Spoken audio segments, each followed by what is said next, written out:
할렐루야! 우리 옆에 사람과 인사 나눕니다. 주님의 이름으로 사랑하고 축복합니다.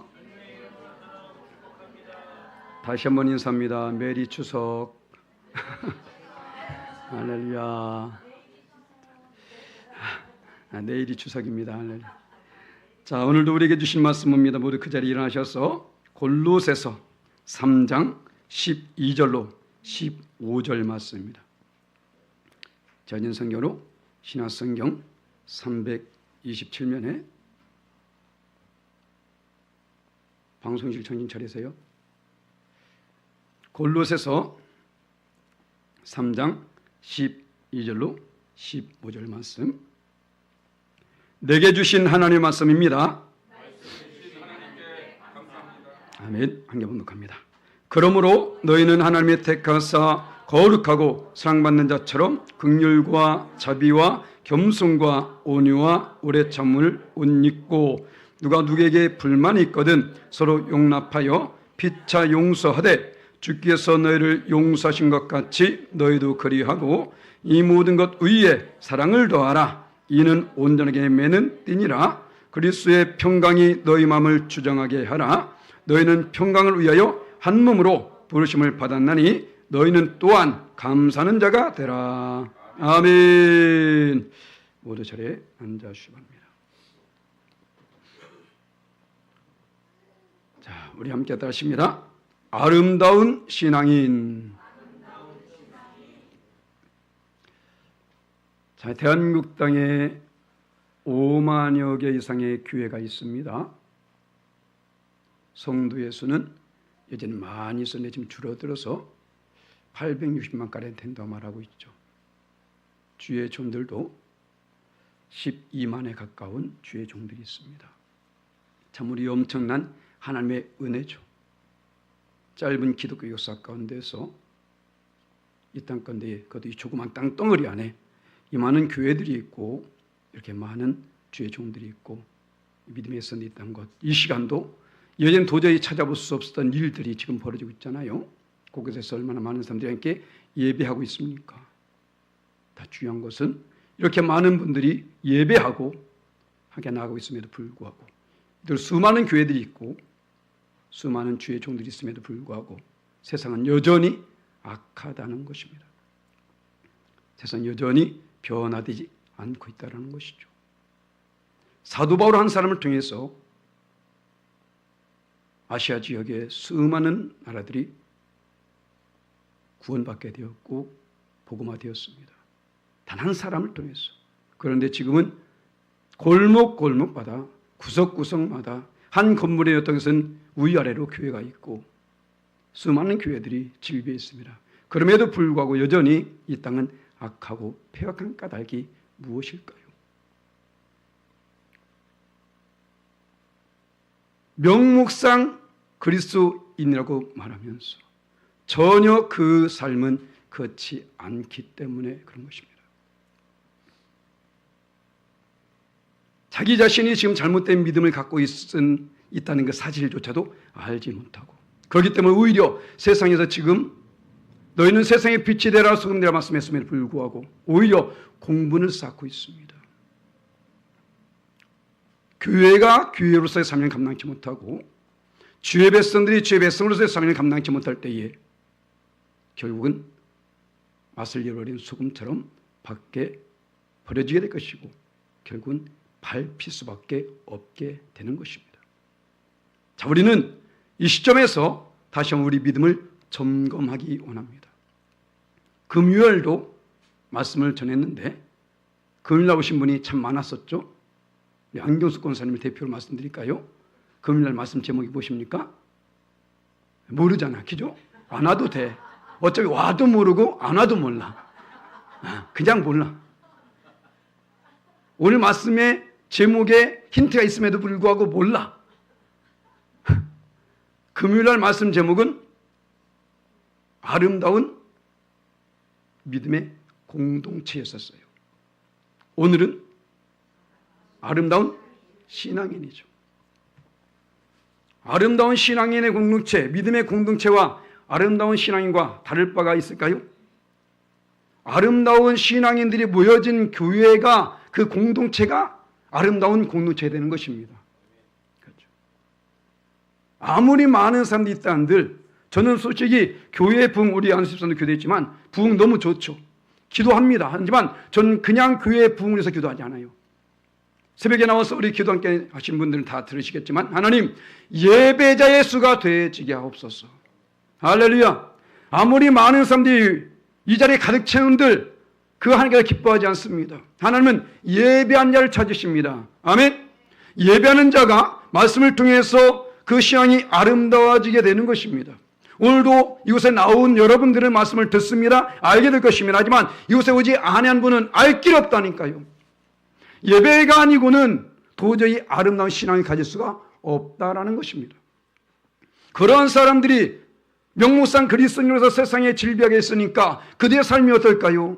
말씀을 몰라. 나는 그냥 그리스도인이야. 예수 믿으면 다 구원받는 줄 알아. 거기에 살다 보니까 사람들이 공부를 쌌는지도 모르고 이기주의에 빠졌어. 수많은 악을 행하고 죄를 범하고 있다는 것입니다. 우리가 오늘 모였습니다. 할렐루야. 수많은 사람들이 제가 알기로는 목요일부터 기성기령으로 알고 있습니다. 많은 인파가 지금 움직이고 있어요. 제가 지금 살짝 느껴진 것이, 우리 교회에 있는 이 연천이 도시였었나? 시골이라면 가족들이 모여서 같이 지금 이 자리에 예배하고 있어야 돼, 지금. 그렇지 않습니까? 이것이 시골이라면 분명히 부모님들 뵙기 위해서 온단 말이죠. 아, 여러분 너무 젊구나. 아, 젊어서 자녀들이 이제, 그렇구나. 자녀들이 함께 모여서 예배해야 된다고. 그런데 언제부턴가 우리 교회에 그것이 없어요. 그래서 예전에 목사님 때는 어떤지 모르겠습니다만은 제가 너무 젊어서 그런가요? 아니요. 지금 너무나 감사합니다. 우리 귀한 자녀들 와서 예배하는 모습이 너무 감사한데, 꼭 원래 온 사람만 요구도 먹게 돼 있어. 안 온 사람은 몰라. 이거 시골 교회라면 짐지줄이 가득히 채워져야 돼요. 왜? 여러분의 자녀들 예수 믿지 않습니까? 그렇다면 안 믿는다면 큰 문제인 것이고요. 그렇지 않습니까? 우리가 자녀들, 가족 전도가 우선이 돼야 됩니다. 가족 전도 우선이 돼야 돼요.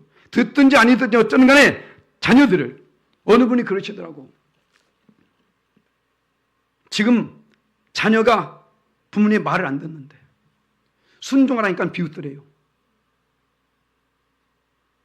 그래서 나중에 깨달을 때, 내 죄다. 내가 너를 전도하지 못해서 내가 이렇게 됐다. 세상이 악하니까 함께 악을 행하고 있고, 죄를 범하니까 함께 죄를 범하고 있고, 부모님 공경도 다 사져버린 채 지금 완전히 개판 5분 전. 사실 개판 5분 전이 좋은 의미입니다. 이게 개판 5분 전이 그 10개자, 그게 10개자. 예전에 먹고 살기 힘들 때에, 자, 개판 5분 전이요! 그러면 사람들이 쭉 줄을 서는 거예요. 여기서 딱 열게 되면 그때 모여서 막 배식이 이루어지는 그때 개판인데, 이 개가 이제 개가 돼버렸어. 이제는 10개가 아니라 멍멍 개가 돼버렸어. 이런 시대에 우리는 살고 있습니다. 그래서 우리가 정신을 차려야 됩니다. 할렐루야. 나만 정신 차리면 돼요. 자, 이곳에 있는 우리 한 사람 한 사람 어떻습니까? 우리만 정신을 차려도 연장당 뒤집어집니다. 할렐루야. 야, 그 교회 어느 교회야? 열방의 교회? 그렇구나. 요즘도 그런 교회가 있구나. 그런 교회가 있어야 돼요. 요즘도 있는 게 아니라. 그렇지 않습니까? 지난 수요일에 오셔서도 그러잖아요. 교회도 좋은 일 하는구나. 그랬다지 않아, 누가. 교회는 좋은 일 해야 된다니까요. 그런데 지금 어때요? 교회들이 다 유고도 먹고 있잖아. 물론 좋은 일을 하는 교회도 많이 있습니다. 그런데 우리 한 사람이 그렇게 쓰임받을 때에 우리 교회가 아름다운 소문이 나게 될 줄 믿습니다. 할렐루야. 그래서 우리가 아름다운 신앙인, 아름다운 그리스도인으로서 세워지기 위해서 어떻게 될까? 이 믿음을 수여해야 되는데, 첫 번째 무엇입니까? 성령의 열매를 맺기 위해서 힘써야 된다는 거예요. 성령의 열매들. 자, 오늘 12절 말씀 보니까, 그러므로 그자 어디 갔어? 자, 그러므로 너희는 하나님 택하사 거룩하고 사랑받는 자처럼 긍휼과 자비와 겸손과 온유와 오래 참음의 옷을 입어라. 라죠. 자, 오늘 이 사도 바울은 고린도 교인들 향해서 하나님의 택하사 거룩하고 사랑받는 자라고 말합니다. 하나님 택하신 자녀들. 자, 그러면서 그들에게 이러한 옷을 입으라고 말하는데 그 옷이 무엇입니까? 바로 긍휼과 자비와 겸손과 온유와 오래 참음의 옷. 그래서 많이 들어본 글 아닌가요? 바로 성령의 9가지 열매 있는 것들이죠. 열매 맺는 삶. 자, 갈라디아서 5장 22절로 23말씀 함께 있습니다. 오직 성령의 열매는 사랑과 희락과 화평과 오래 참음과 자비와 양성과 충성과 온유와 절제니 이 같은 것을 금지할 법이 없느니라. 바로 이런 열매들. 우리는 성령의 열매를 맺기 위해서 노력해야 돼요. 우리의 삶 속에서 열매를 맺어야 된다는 것입니다. 우리 예수님께서도 말씀하셨습니다. 너희는 반드시 열매를 맺으라. 하나님께서 그 예수님이 그 제자를 부르신 목적이 바로 그 제자들뿐만 아니라 저와 여러분도 마찬가지입니다. 우리를 부르신 목적이 여기 있다는 것입니다. 우리가 잘 읽는 말씀 요한복음 15장 16절 말씀 함께 있습니다. 너희가 나를 택한 것이 아니요 내가 너희를 택하여 세웠나니 이는 너희로 가서 열매를 맺게 하고 또 너희 열매가 항상 있게 하여 내 이름으로 아버지께 무엇을 구하든지 다 받게 하려 함이라. 아멘. 열매가 항상 있게 하였소. 부르신 목적이 여기 있다라는 것입니다. 우린 열매를 맺는 삶을 살아야 된다는 거예요. 우리 예수께서 산상순을 통해서 말씀하십니다. 뭐랄까요? 마태복음 7장 19절 말씀 함께 했습니다. 아름다운 열매를 맺지 아니한 나무마다 지켜 불에 던져지느니라. 자, 앞에서 제자들에게 너희는 내가 택한 이유가 열매 맺게 하기 위함이다 라고 말했습니다. 여기선 그 열매가 어떤 열매냐? 아름다운 열매라는 거예요. 아름다운 열매 맺는 사람이 아름다운 신앙인이라는 것입니다. 할렐루야. 나는 열심히 신앙생활해. 나는 열심히 믿어. 그래서 난 좋은 믿음 갖고 있어. 아무리 말할지라도 결국은 나무를 통해서 열매를 통해서 나무를 알게 됩니다. 분명히 보니까 대추가 열렸네. 자기는 사과나무래. 대추라니까. 나 사과라니까. 대추라니까. 아무리 싸운들 뭐 할 거야. 열매는 대추인데. 그렇지 않습니까? 우리의 삶 속에 선한 열매, 아름다운 열매, 믿음의 열매, 사랑의 열매 이것을 많이 맺어야 되는데 맨 열매가 거짓 열매, 쓴 열매, 더러운 열매, 증오 열매 이런 것만 맺었어. 그러면서 나는 뭐 열심히 믿어. 이렇게 말하면 뭐겠냐고요. 우리 예수께서 말씀하십니다. 누가복음 6장 44절 말씀 함께 있습니다. 나무는 각각 그 열매로 하나니 가시나무에서 무화과를 또는 찔레에서 포도를 따지 못하느니라. 아멘. 나의 삶으로서 지금 어떤 열매가 맺어지는지 살펴보라는 거예요. 바로 그것이 여러분의 신앙의 현주소입니다. 내가 가지고 있는 관념이 아니라 내가 알고 있는 상식이 아니라 지금 내가 맺는 그 열매가 나의 삶의 열매가 그것이 나의 신앙을 지금 증명하는 것이라고요. 믿음 좋은 척하지 말라는 거예요. 열매 맺으세요. 아름다운 열매, 좋은 열매. 온전한 신앙을 갖기 위해서는 우리 바로 이런 열매를 맺는 삶을 살아야 됩니다. 과연 주변에서 나는 어떤 소리를 듣고 있는지. 우리 자녀들한테 제를 잘하면서 교육에서 말이 그거예요. 너희들 눈앞에서는 말에 속지 말라. 너희들 뒤에서 무슨 말 하는지 아니? 바로 그거예요. 눈앞에서 우리 김세 집사님 외에는 직설적으로 얘기 안 해. 저분은 직설적으로 얘기해. 다른 분들은 얘기 안 해요. 뒤에 가서 꿍청내지. 그것을 우리는 조심해야 돼. 거기에서 그분 맞아. 그분 너무 신앙이 좋지. 모였을 때마다 그분 본받아야 돼. 이런 말이 오가야 돼. 앞에서 믿음 참 너무 좋습니다. 그러면 뒤에 가서 아이고 참 저렇게 해서 천국 가겠나. 이건 아니라는 것이죠. 우리가 항상 우리 신앙을 점검. 그런데 그것은 무엇을 통해서요? 열매를 보고 얘기하는 거예요. 열매를 보고 우리가 반드시 어떤 열매? 성령의 열매들을 반드시 맺으면 할 줄 믿습니다. 할렐루야. 두 번째로 우리가 이 아름다운 신앙을 수여해서 어떻게 해요? 주님의 용서를 본받는 자가 돼요. 오늘 말씀합니다. 여러 가지 있겠지만 오늘 말씀 중심으로 우리가 살펴보고 있으니까 13절 말씀에 자 누가 누구에게 불만이 있거든 서로 어떻게 용납하여 피차 용서되 주께서 너희를 용서하신 것 같이 너희도 그리하고. 아멘. 주님께서 먼저 우리를 용서하신 것처럼 용서하라는 것입니다. 무슨 말입니까? 벌써 우리는 용서받은 자들이라는 거예요. 내가 지금 이 자리에 나와서 하나님을 예배하고 하나님께 찬양하고 하나님께 영광 드리는 것은 어떤 자격이 있어서가 아니라는 것입니다. 그 누구보다 더 뛰어나서가 아니라는 것입니다. 나는 벌써 하나님의 은혜로 말미암아 그렇지 아니함에도 불구하고 용서를 받았기 때문에 이 자리에 하나님 우리는 예배할 수 있는 것입니다. 할렐루야. 사도 바울이 이것을 가지고 말씀합니다. 자, 로마서 5장 8절 말씀 함께 있습니다. 우리가 아직 죄인 되었을 때에 그리스도께서 우리를 위하여 죽으심으로 하나님께서 우리에 대한 자기의 사랑을 확증하셨느니라. 아멘. 어떤 때에? 우리 아직 죄인 되었을 때에 의로워서가 아니라는 거예요. 자격이 있어서가 아니라는 것입니다. 그럼에도 불구하고 벌써 우리를 하나님의 자녀 삼으셨어. 우리 모든 죄를 사하여 주셨다는 것입니다. 이 사실에 대해서 사도 요한은 이렇게 말합니다. 요한일서 4장 10절 말씀 함께 했습니다. 사랑은 여기 있으니 우리가 하나님을 사랑한 것이 아니요 하나님이 우리를 사랑하사 우리 죄를 속하기 위하여 화목제물로 그 아들을 보내셨습니다. 바로 하나님의 강권하신 사랑, 일방적인 그 사랑, 무조건적인 사랑, 그 사랑으로 말미암아 우리가 죄의 사함을 받게 되었다는 것입니다. 우리가 먼저 죄를 사함받은 존재가 되었다라는 거예요. 그래서 예수께서 우리가 가르쳐 주신 기도 가운데에, 주기도문 가운데에 이런 말씀이 있습니다. 마태복음 6장 12절 말씀 함께 했습니다.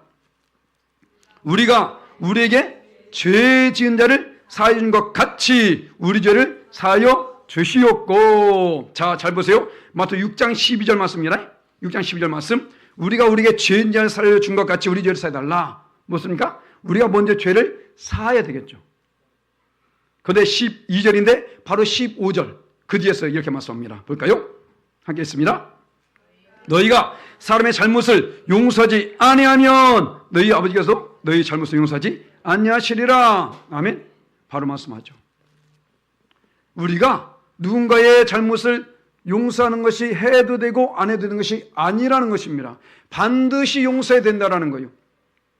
이 용서가 얼마나 중요한지 성경에서 끊임없이 강조하고 있는 것입니다. 왜? 우리 하나님께서 우리에게 보이신 것이 바로 용서거든요. 우리가 자격이 있어가 아니라 여전히 죄인 가운데 있었음에도 불구하고 우리를 사랑하셔가지고 우리를 용서하셔서 우리를 영원한 천국으로 인도해 주셨습니다. 할렐루야. 이 용서를 받은 우리이기 때문에 우리는 반드시 용서해야 된다는 거예요. 그래서 예수님께서 얼마나 이 용서를 강조하면요. 자, 마태복음 5장 23절 24절 말씀 함께 했습니다. 그러므로 예물을 제단에 드리려다가 거기서 내 형제에게 원망 들을 만한 일이 있는 것이 생각나거든 예물을 제단 앞에 두고 먼저 가서 형제와 화목하고 그 위에 와서 예물을 드리라. 아멘. 자, 지금 예배하기 위해서 하나님께 왔습니다. 그래서 하나님께 예물을 드리려고 해요. 이 예물은 예물만이 아니라 예배도 되겠죠. 너희 몸을 거룩한 산제물로 드리라 했으니까요. 그렇다면 돼요? 그렇게 예배를 드리려고 하는데 누군가의 원망될 만한 일이 생각나. 그러면 어떻게 해요? 가서 먼저 그와 화해를 하고 왔어요. 자, 빨리 일어나세요. 일어나시라고 가서 빨리 다 사과하고 용서 빨리 받고 오시라고. 왜? 거절은 예배 안 맞는다니까요. 이 말씀을 다 알아. 그래도 몇 년 동안 신앙생활 사람 다 압니다. 그런데 어때요? 알고 있음에도 불구하고 여전히 이러고 예배하고 있어. 그 자리에 같이 앉아서 그러면서 아마 지금 이 순간에도 그런 사람이 있을지. 우리는 서로 사랑하고 용서해야 됩니다. 할렐루야. 용서지 아니한들 그것은 나에게 해가 되는 거예요. 우리 한 가족 아닙니까? 가족입니다. 서로에게 있어서 좀 불편한 것도 있을 수 있습니다. 상처받고 그럴 수도 있어요. 우리는 한 가족이라는 것을 아셔야 돼요. 가족이라면 지금도 명절 맞이해서 많은 사람들이 고향으로 갔습니다. 그죠? 누굴 만나기 위해서? 가족을 만나기 위해서, 친지를 만나기 위해서 갔잖아요. 그런데 가족이라면 아무리 그들이 다투고 그럴지라도 워낙에 요즘은 세상이 험해가지고 칼부림도 납니다. 그것이 어떻게 아름다운 가족이라 할 수 있을까요? 그렇지 않습니까? 교회도 마찬가지입니다. 아름다운 믿음의 공동체가 되기 위해서는 그런 것이 있어서는 안 된다는 거예요. 서로 용서하고 화해하고 그런 모습 속에 되어진 예배, 우리 하나님께서 그것을 기뻐하십니다. 할렐루야! 예수님께서 먼저 우리 모든 죄를 사하여 주셨기 때문에, 자, 여러분 혹시나 지금 이 순간에 나는 그 사람 절대 용서하지 못할 사람이 있을 수 있어요. 자, 그러면 그 용서하지 못하는 그 사람이 예수님과의 나의 관계보다 더한 점 한번 생각해 봐요. 과연 예수님이 나의 죄를 용서해 줬는데 그 사람은 그 관계보다 더 악한 자야 할 사람이 있습니까? 없어요.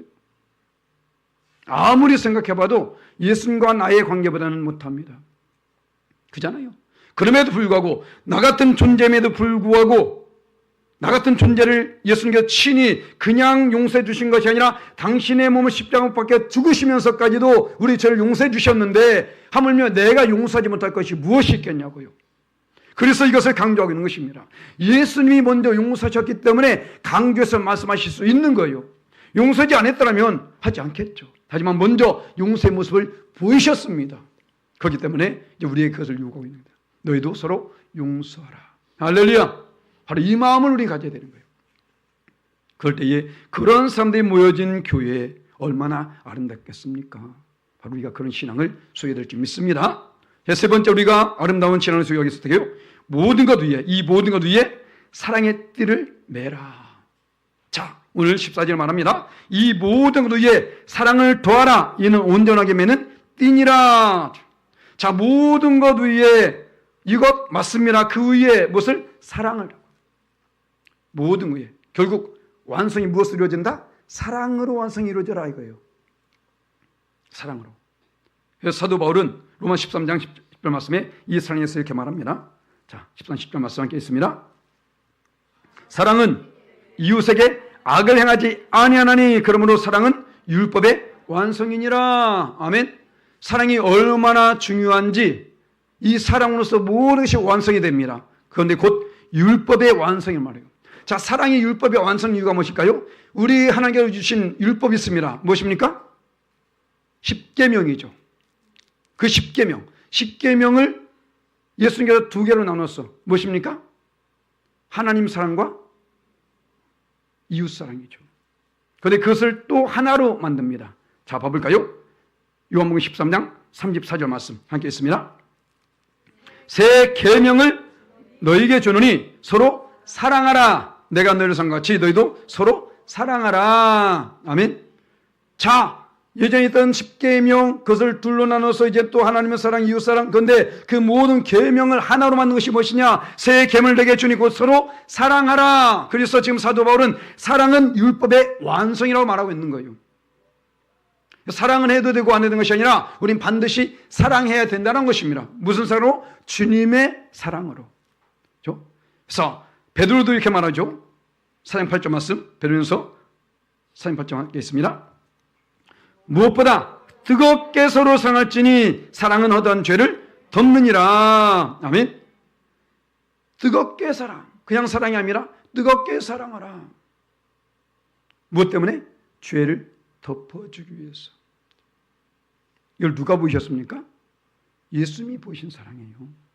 예수님께서 우리를 뜨겁게 사랑하셨기 때문에 우리 잘 읽은 말씀이잖아요. 하나님이 세상을 이처럼 사랑하사 독생자를 주셨으니 이는 그를 믿는 자마다 멸망치 않고 영생을 얻게 하심이라. 할렐루야. 이것 아닙니까? 뜨겁게 사랑했기 때문에 우리 주님은 십자가상에서조차도 우리의 어떤 악한 모습들, 죄진 모습들, 또 패역한 모습들, 아니 그 로마 병정대의 십자가에 그 창으로 찌르는 그것조차도 생각하지 아니한 것입니다. 오히려 모든 것을 다 사랑으로 덮었다라는 거예요. 그 사랑하는 마음이 있었기 때문에 기꺼이 십자가에서 못 박혀 죽으실 수 있었다는 것입니다. 자, 그런데 이렇게 할 수 있던 이유가 무엇이냐? 바로 요한일서에서 바로 사도 요한이 이렇게 말해요. 4장 16절 말씀 함께 했습니다. 하나님이 우리를 사랑하시는 사랑을 우리가 알고 믿었노니 하나님은 사랑이시라. 사랑 안에 거하는 자는 하나님 안에 거하고 하나님도 그의 안에 거하시느니라. 아멘. 하나님 자체가 사랑이라는 거요. 하나님 자체가 사랑인데 여러분들 우리 주님을 사랑한다고 말하지 않습니까? 우리 주님 안에 거한다고 말하자고 있나요? 그런데 사랑하지 않는다면 어떻게 하나님을 안다고 말할 수 있습니까? 하나님의 사랑인데 하나님을 사랑할 수밖에 없어. 예전에 보컬 트레이닝 하면서 이광석 노래 사랑했지만 세상 사람들은 아마 이번 주도 예배에도 그게 있는지 모르겠는데 예배지에도 세상 사랑은 다 조건부적인 사랑입니다. 그런데 우리 주님이 우리의 사랑한 것은 조건이 아니에요. 그렇기 때문에 누구든지 다 사랑할 수 있는 것입니다. 이렇기 때문에 저기 때문에 분명히 누구 한 사람은 거기에 걸린다니까요. 만약에 조건을 갖다 붙이면 그 누군가는 걸립니다. 그렇지 않겠습니까? 그런데 우리 하나님은 그 조건을 없애버린 것입니다. 왜? 남녀노소, 빈부귀천, 유무식, 피부 색깔, 문화 모든 걸 초월해서 다 사랑하시기 때문에 할렐루야. 우리는 그 사랑을 나눠야 되는 거예요. 만약에 지금 내가 사랑하지 못하는 사람 무엇 때문에 그런지 한번 생각해 보세요. 그것도 우린 초월할 수 있어야 된다는 것입니다. 저 인간 내 돈 떼먹었는데 그래도 사랑해. 어떤 상황이 있어도 저 사람은 매 나한테 해코지만 해. 그래도 사랑해. 그래도 누구를 위해서? 나를 위해서. 나를 위해서입니다. 왜? 주님이 나를 그렇게 사랑했으니까. 앞에 있는 말씀 일맥상통합니다. 내가 먼저 그에게 용서를 받았기 때문에 바로 그렇게 사랑해야 된다는 거예요. 자, 어느 정도냐면요, 고린도서 13장 3절 말씀에 사도 바울은 이렇게까지 말합니다. 자, 읽겠습니다. 내가 내게 있는 모든 것으로 구제하고 또 내 몸을 불쌍하게 내어줄지라도 사랑이 없으면 내게 아무 유익이 없느니라. 아니, 엄청난 것 아닙니까? 구제하고 가난한 자에게 나눠주고 그리고 불사르게 자기 자신을 내어줍니다. 그 고통 속에서도 지금 그렇게 있음에도 불구하고 그것이 사랑이 없이 하는 것이면 다 헛것이다. 의무에 인해서 형식에 인해서 하는 것은 다 유익이 없다라는 것입니다. 그래서 진실한 사랑을 말하고 있는 거예요. 진실한 사랑. 세상에서 말하는 흔해 빠진 그런 사랑이 아니라 우리 주님이 우리에게 보이신 그 사랑, 할렐루야. 그 사랑을 우리는 나눌 수 있어야 됩니다. 그 사랑을 우리 가득 채워줘야 된다는 거예요. 세상 사랑 같으면 이렇게 말할 필요가 없겠죠. 하지만 우린 예수를 믿는 자들 아닙니까? 그리스도인들 아닌가요? 예수님이 내 안에 거한다고 말하지 않습니까? 그렇기 때문에 우리는 그 사랑이 가득히 채워져야 된다고. 주님은 가득히 채웠는데 사랑이 없어? 이게 무슨 말이 됩니까? 주님이 사랑인데, 하나님이 사랑인데 내 안에 주님은 가득히 채워 있다고 말하면서 사랑이 없으면 어떻게 그것이 사랑할 수 있냐고. 어떻게 그것이 예수 믿는다고 말할 수 있겠습니까? 우리는 진실한 사랑으로 우리 안에 가득 채울 줄 믿습니다. 할렐루야. 그래서 우리 그리스도인의 트레이드마크는 사랑, 이것이 나와야 돼요. 볼 거야. 사랑하는지. 다른 교회까지 가서 제 말씀 못 나눕니다. 우리 열방하익교회 안에는 이번에 이제 점등식이 이번에 좀 빨리 있을 거예요. 11월 16일 날 아마 할 가능성이 이제 우리 잠정 날짜를 잡았는데 그때 이제 군청에서 문화체육관광부에서 나왔는데 그중에 예수 믿는 분인가 봐. 이분이 가면서 고개를 껴들어서 왜 그러냐니까 옆에 있는 과장님이 우리 이분이 지금 팀장님이 저 열방 하이가 뭔 뜻인지 궁금하다. 열방 하이 아세요? 뭔 뜻인지? 아는 척하지 마시고 알아야 됩니다. 열방 하이는 저 열방은 무엇입니까? 우리 주부에 있죠. All nations 모든 나라를 말하는 것이고 하이는 하나님이 이루셨다라는 본뜻이 있어요. 뭐라고요? 하나님이 이루셨다. 할렐루야. 우리 교회는 열방 간에 하나님이 이루시는 교회입니다. 그런데 거기에 여러 가지 의미가 있죠. 하이는 높아진다. 열방 가운데 높여지는 교회. 할렐루야. 바로 거기에 있는 히브리어는 하이가 생명입니다. 바로 우리 열방 하이 교회에서 열방 가운데 생명을 넣는 그런 교회로 쓰임받는. 아멘. 무슨 말씀 드리냐면요, 이 생각을 좀 변화시키라는 거예요. 우리의 생각이 열방을 품을 수 있어야 된다는 것입니다. 아멘. 나만 우리 자녀 우리 남편 우리 교회 이거 좀 아시라는 거예요. 지금 우리에겐 사명이 있습니다. 할렐루야. 이름이 괜히 지었을까요? 아니요, 하나님이 주신 이름입니다. 아멘. 우리 열방을 품고 나아가야 됩니다. 개척교회 정신 이젠 버리세요. 우리 교회 누가 봐도 개척교회로 말 안 해. 아, 우리 교회 돈 없으니까 좀 도와주세요. 이러면 욕도 먹어요 지금 우리 교회. 에? 그들은 우리 교회 어떤지 모른다니까. 다만 딱 보면서 아, 교회 정말 웅장하네, 정말 크네, 와 이런 열방 와 대단한데 이렇게 봅니다. 그런데 아이고 이러게 봐. 쪽팔립니다 그거. 할렐루야. 한간 사람들 앞에서 우리는 열방을 품고 나가야 됩니다. 아멘. 그래서 우리 기도할 때 항상 열방 품고 기도한다니까요. 열방을 품고, 하나님께서는 그 시대에 쓰시는 교회가 있고, 그 시대에 그 시대에 쓰는 주의 종이 있고, 그 시대에 그 시대에 쓰는 주의 백성들이 있습니다. 아멘. 거기에 우리가 쓰임받지 않는다고 누가 말할 수 있냐고요. 그렇지 않습니까? 하나님이 이 시대에 찾으시는 교회, 할렐루야, 우리 열방의 교회입니다.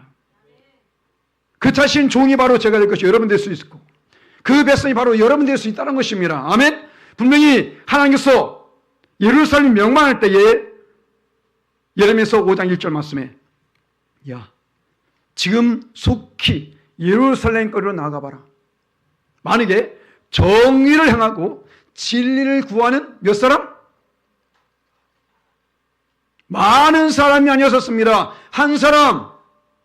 정의를 행하고 진리를 구하는 그 한 사람만 내가 찾아도 이 성을 멸하지 아니하리라. 아멘. 할렐루야. 이 전국 일대, 이 연천 일대가 지금 멸망하지 않는 것은 우리 교회 때문이에요.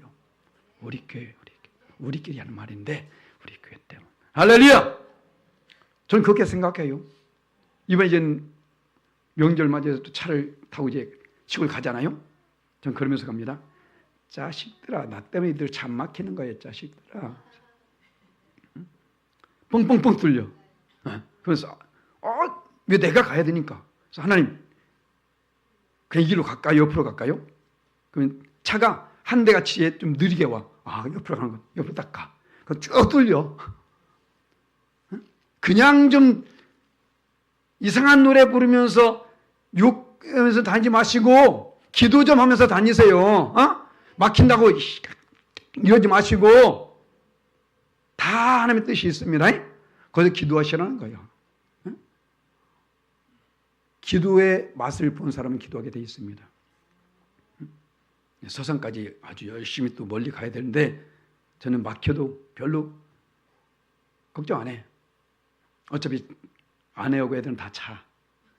저 혼자 운전하니까 그냥 갑니다. 재미있어. 찬양 드리면서 막히네? 하나님 옆으로 갈까요? 여기로 갈까요? 앞에 뒤에 차가 좀 느려져. 공간이 생겨. 아, 가는 거구나. 가. 또 뻥 뚫려. 또 막혀요. 갈까요 말까요? 이러면서 가요. 얼마나 재미있는지. 그러면 뭐 몇 시간 가도 재미있습니다. 그런데 아무리 짧은 거리 가더라도 씩씩거리면서 저는 재미없어요. 우리가 하나님과 동행하는 삶, 할렐루야. 내 안에 우리 주님 계시지 않습니까? 주님과 동행하시잖아요. 얼마나 재미있습니까? 이것을 우리는 느낄 수 있어야 됩니다. 이것이 경험이 돼야 되는 거예요. 주일만 딸랑 와서 말씀드리면서 그렇구나 나간 저것을 다 집어던지고 가지 마시고 꽉꽉 채워서 삶 속에 그걸 적용하라는 것입니다. 아멘. 얼마나 재미있어요. 정말 신앙생활은 재미있어야 됩니다. 그런데 바로 그런 신앙을 소유했을 때에 재미있어지죠. 우리 주께서 그런 삶을 살기를 우리에게 뭘 주셨냐? 평강을 주셨습니다. 아멘. 자, 15절 말씀에 주님의 평강을 우리 감사하면서 살라는 거예요. 우리 하나님가 주신 가장 큰 축복은 평강입니다. 오늘 말씀 보세요. 15절 말씀에, 자, 그리스도의 평강이 너희 마음을 주저하게 하라. 너희는 평강을 위하여 한 몸으로 부르심을 받았느니 너희는 또한 감사한 자가 되라. 아멘. 평강. 우리 주님께서는 우리가 평강 가운데 가길 원하고 있다는 것입니다. 무슨 평강으로? 주님의 평강으로. 세상이 주는 평강은 잠시 잠깐일 뿐입니다. 하지만 주님으로부터 말미암아 얻는 평강은요, 영원하기도 하고 기쁘기도 하고 충만하기도 하고, 이 어떻게 표현할 길이 없어. 어떤 CF 선전처럼 너무 좋은데 이거 어떻게 말할 수 없어. 어떻게 표현하겠습니까? 그것을. 그렇잖아요. 먹어본 사람이 맛을 안다니까요. 그렇지 않습니까? 느껴본 사람이 그것을 느낌을 알지, 다른 사람 아무리 얘기도 알 길이 없어. 우리는 그것을 경험해야 됩니다. 기독교는요, 경험의 종교예요. 체험의 종교라고. 아무리 들었고 아무리 알고 아무리 해도 내가 경험하지 못하면 그건 나와 상관이 없어야 되는 거예요. 내가 그것을 경험해야 됩니다. 할렐루야. 주님의 평강으로. 그래서 우리 주님이 얼마나 평강이 중요하든지 예수께서 부활하신 후에 그 제일 먼저 제자들에게 찾아가서 그 제자들에게 제일 먼저 하신 말씀이 무엇이냐? 평강입니다. 할렐루야. 바로 우리 교회 1층에 있는 말씀이죠. 요한복음 20장 19절 말씀 함께 했습니다. 이날 곧 안식 후 첫날 저녁 때에 제자들이 유대인을 두려워하여 모인 곳에 문들을 닫았더니 예수께서 오사 가운데 서서 이르시되 너에게 평강이 있을지어다. 아멘. 할렐루야. 행여나 일주의 삶 속에 고난이 있고 어떠한 짜증, 불안, 염려, 이런 것이 있었다면 교회를 들어오시면서 항상 1층에 있는 말씀을 읽고 오세요. 1층에 내운으로 아름답게 써있는 것이 너에게 평강이 있을지어다. 할렐루야. 그 말씀을 읽고 2층으로 와서 예수님 얼굴 한번 딱 보세요. 활짝 웃고 계십니다. 아멘. 그냥 저기에 있는 게 아니에요. 제가 어느 날 기도하는 가운데에 저 그림을 보여주시더라고. 예수님의 활짝 웃는 얼굴. 그리 많지 않거든요. 그것을 보여주셨어. 그래서 제가 바로 예전에 있던 저 교회 목사님께 전화해가지고, 목사님 그 그림 있죠? 그거 져주세요. 당돌하죠? 근데 주셨어. 바로 다 붙였죠. 저 모습을 보면서 기뻐하라는 것입니다.